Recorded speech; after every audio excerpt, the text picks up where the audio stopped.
കൂട്ടുകാർക്കും നമ്മുടെ റിവ്യൂലോട്ട് സ്വാഗതം. അങ്ങനെ അഭിയുടെ കള്ളക്കളികളെല്ലാം പൊളിഞ്ഞു വീഴുന്നുണ്ട്. അഭിയുടെ കുഞ്ഞ് അനന്തപുരിയിലോട്ട് വരുവാണ്.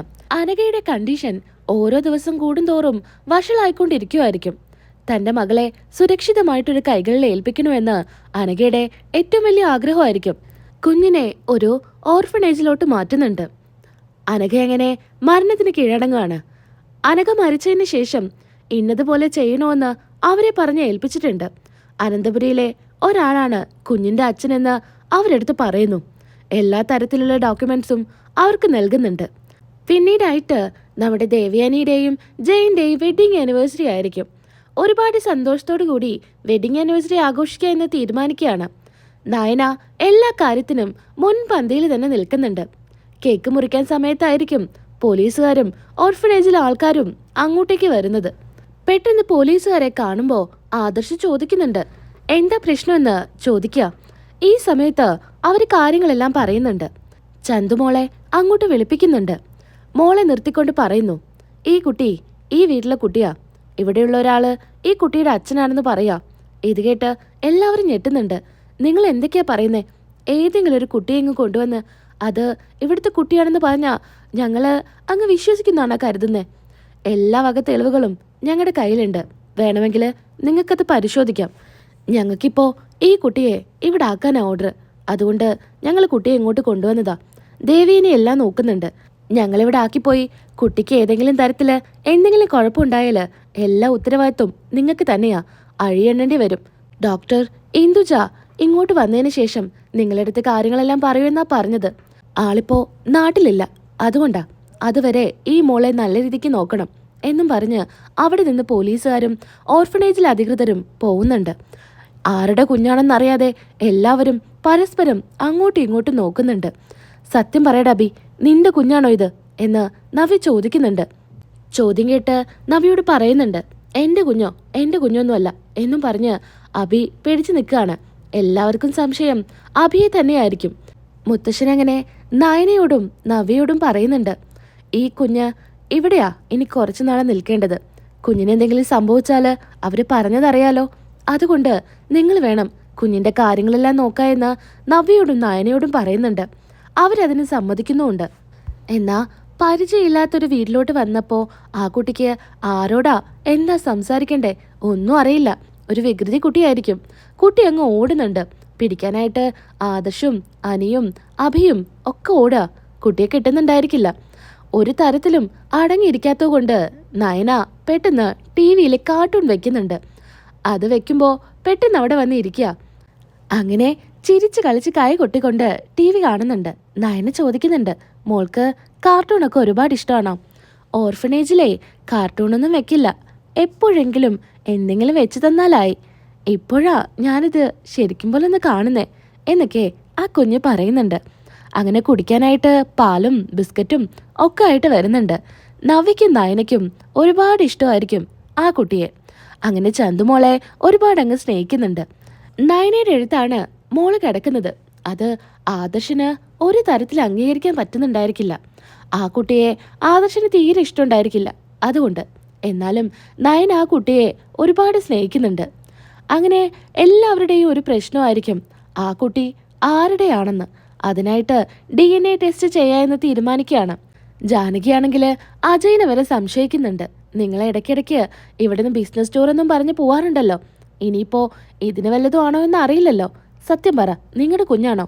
എടി നീ ഒന്നും മിണ്ടാതിരിക്കുന്നുണ്ടോ എന്നൊക്കെ അജയൻ പറയുന്നുണ്ട്. പരസ്പരം അങ്ങോട്ടും ഇങ്ങോട്ടും പ്രശ്നങ്ങളൊക്കെ ഉണ്ടായി തുടങ്ങുമ്പോഴേക്കും മുത്തശ്ശൻ ആ തീരുമാനം എടുക്കുകയാണ് DNA ടെസ്റ്റ് ചെയ്യാമെന്ന്. ആദർശിന്റെ അടുത്ത് മുത്തശ്ശൻ പറയുന്നുണ്ട്. അപ്പോഴേക്കും ആദർശ് കണ്ടുപിടിക്കുന്നുണ്ട് ആ കുഞ്ഞ് ആരുടെയാണെന്ന്. ഒരുപാട് തവണ ആദർശിന്റെ അടുത്ത് പറയുന്നു.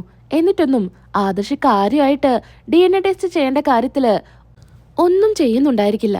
അതുകൊണ്ട് മുത്തശ്ശൻ തന്നെ മുൻകൈ എടുത്ത് ടെസ്റ്റ് ചെയ്യാനുള്ള ആളുകളെ വീട്ടിലോട്ട് വിളിച്ചു വരുത്തുന്നുണ്ട്.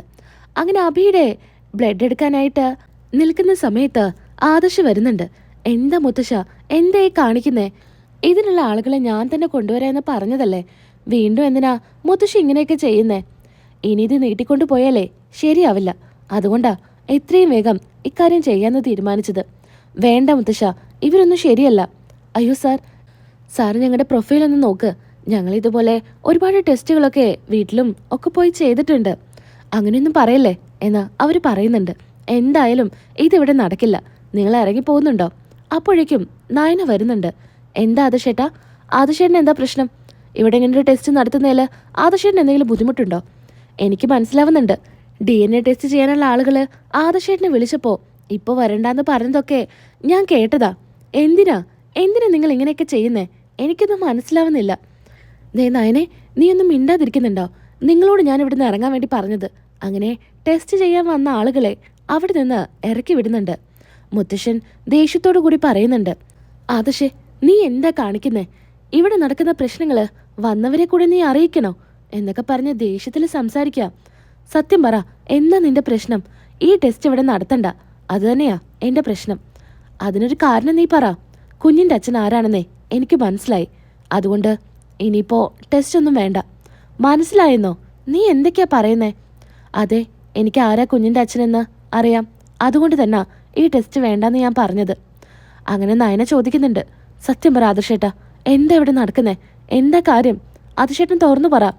അങ്ങനെ ആദർശ് കുഞ്ഞിന്റെ മുഖത്തോട്ട് നോക്കുന്നുണ്ട്. ആദർശനാണെങ്കിൽ അഭിയാണ് കുഞ്ഞിന്റെ അച്ഛനെന്ന് പറഞ്ഞാൽ നവ്യയുടെ ജീവിതം ഇനി അങ്ങോട്ട് എന്താവുമെന്ന് പറയാൻ പറ്റില്ലല്ലോ. അതുകൊണ്ട് ഒന്നും മിണ്ടാതെ നിൽക്കുവാണ് ആദർശ്.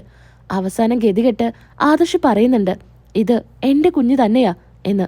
ഇത് കേട്ട് നയനയ്ക്ക് സഹിക്കാൻ പറ്റുന്നതിലും അപ്പുറമായിരിക്കും. തന്നെ ഇങ്ങനെയൊരു കാര്യത്തിൽ വഞ്ചിക്കുമെന്ന് നയന ഒരിക്കലും പ്രതീക്ഷിക്കുന്നില്ല. അങ്ങനെ ദേവ്യാനി ചെന്ന് ചോദിക്കുന്നുണ്ട്. എടാ, നീ എന്തൊക്കെയാടാ പറയുന്നേ? നീ വെറുതെ കള്ളം പറയല്ലേ. പറയടാ, ഈ കുഞ്ഞിൻ്റെ അച്ഛൻ ആരാ? നീ അല്ലാന്ന് എനിക്ക് നന്നായിട്ട് അറിയാം. അതെങ്ങനെ ഏട്ടത്തിക്ക് അറിയുന്നേ? എന്തായിരുന്നു അഭിയാണ് കുഞ്ഞിൻ്റെ അച്ഛനെന്നൊക്കെ പറഞ്ഞിട്ട് ഇവിടുത്തെ പ്രഹാസങ്ങള്?